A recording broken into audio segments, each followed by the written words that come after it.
Okay, today we'll talk about dynamic programming. এটা খুব nice একটা জিনিস। এটা আমরা জাস্ট একটা ডাইরেক্ট প্রবলেম দিয়ে সলভ করার ট্রাই করবো, তখন আমরা আসলে জিনিসটা বুঝবো যে জিনিসটা কীভাবে কাজ করে। আর ডাইনামিক নামটা শুনেই আমরা বুঝতেছি যে জিনিসটা গতিশীল, সো সেরকমই কিছু একটা হবে। তো আমরা ডাইরেক্ট প্রবলেমে চলে যাই, সেটা হচ্ছে ফিবোনাকি নাম্বার। তো আমরা ফিবোনাকি নাম্বার নিয়ে খুবই ফ্যামিলিয়ার, নামটা আগে থেকেই শুনছি যে লাইক কোনো একটা সিরিজের যদি পাশাপাশি দুইটা নাম্বারের সাম তার পরেরটা হয়, তাহলে ওই সিরিজটা হচ্ছে এরকম আর কি বিল করবে, যেখানে সিরিজের ফার্স্ট দুইটা নাম্বার হবে 0 আর 1।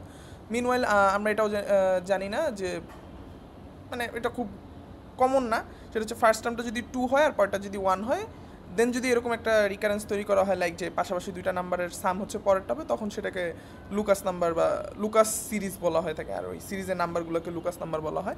তো লাইক এখানে হচ্ছে এই ফিবোনাকি নাম্বারের সিরিজটা দেওয়া আছে, লাইক ফার্স্টে 0 আর 1 আসছে, এরপরে পাশাপাশি দুইটার সাম হচ্ছে পরে আসতেছে, রাইট? 0 আর 1 এর সাম হচ্ছে 1, 1 আর 1 এর সাম 2, 2 আর 1 এর সাম 3, এরকম জিনিসটা ইনফিনাইটলি চলতেছে আর কি।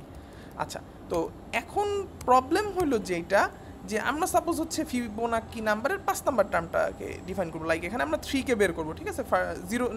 0 নাম্বার টার্মটা হচ্ছে 0, ফার্স্ট টার্মটা হচ্ছে 1, সেকেন্ড টার্মটা তাহলে 1 হবে, থার্ড টার্মটা 2, ফোর্থটা হবে 3, ফিফথটা হবে হচ্ছে 5। তাহলে আমাদের 5 বের করা হচ্ছে অবজেক্টিভ, F5 হচ্ছে এটাকে দিয়ে ডিফাইন করা হচ্ছে, বিকজ প্রথমটা যেহেতু 0, সো 6 নাম্বার টার্মটা হচ্ছে F5 হবে।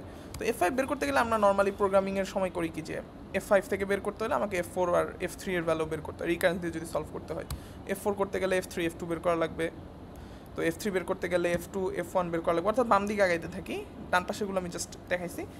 F2 বের করতে গেলে আমার F1 আর F0 বের করা লাগে, তো আমার কাছে F1 আর F0 ভ্যালু দেওয়া আছে 0 আর 1, তো আমার F2 এর ভ্যালু বের করা শেষ, ওই দুটো যোগ করার মাধ্যমে। এরপর আমাকে F3 বের করতে হলে আবার F1 বের করতে হয়, তো F1 যদি আমার কাছে সেভ করা আছে তাও আমি ওখান থেকে নিলাম, নিয়ে F1 আর F2কে যোগ করে দেন আমি F3 বানাইলাম।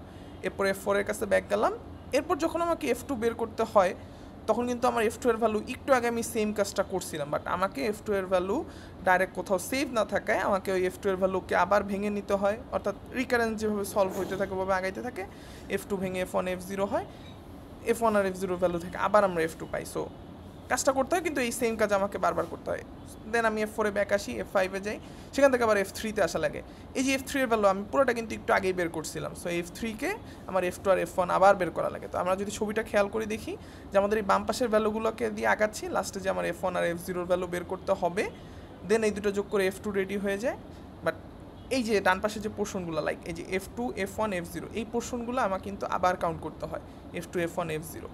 এরপর আরেকটা রিজন আছে, সেটা হচ্ছে এই যে F3 এর পুরো রিজনটা, অর্থাৎ আমি বাম পাশে যে কাজটা করছি পুরো কাজটা আমাকে ডান পাশে করতে হতো। এই যে এতগুলো কাজ আমি যদি কোনোভাবে এই ভ্যালুগুলোকে সেভ করে রাখতে পারতাম, তাহলে এই যে যখন F3 ভ্যালুটা এখানে আসছে, তখন আমি ডাইরেক্ট সেটাকে ইনসার্ট দিয়ে দিলেই জাস্ট ওই F3 ভ্যালুটা ইউজ করে F3 আর F4-কে ডাইরেক্ট যোগ করে F5 বানায় ফেলতে পারতো, এই নিচের কাজটুকু করা লাগতো না। তো এই যে সবুজ কালার করে দেওয়া আছে, যে আমার এই রিজনগুলো যদি আমি মানে করতে পারতাম, তাহলে আমি কোনোভাবে যদি সেভ করে রাখতে পারতাম, তাহলে হচ্ছে এই সবুজ জায়গাগুলোতে আমি ভ্যালুগুলোকে নিয়ে ইউজ করে ফেলতে পারতাম, নিচের কাজগুলো করা লাগতো না, যেটা আমার এই পরের ছবিতে আছে। তো ডাইনামিক প্রোগ্রামের কাজ হচ্ছে এইটা, লাইক গতিশীল বলা হয় এই কারণে যে আমি প্রত্যেক মোমেন্টে হচ্ছে আসলে এই ভ্যালুগুলোকে সেভ করে রাখতেছি, দ্যাটস ওয়াই আমার ইন ফিউচার সেগুলো ইউজ করা না কেন। তো এখানে যে আগের পেজে যে কোডটা দেওয়া, এটা হচ্ছে সেই রিকারেন্সের কোডটা, অর্থাৎ বারবার এই 3-তে আসলেও আমার 2 আর 1 এর ভ্যালু আলাদাভাবে বের করতে হয়, যে কাজটা আমি কমপ্লিটলি আগে একবার করে আসছি।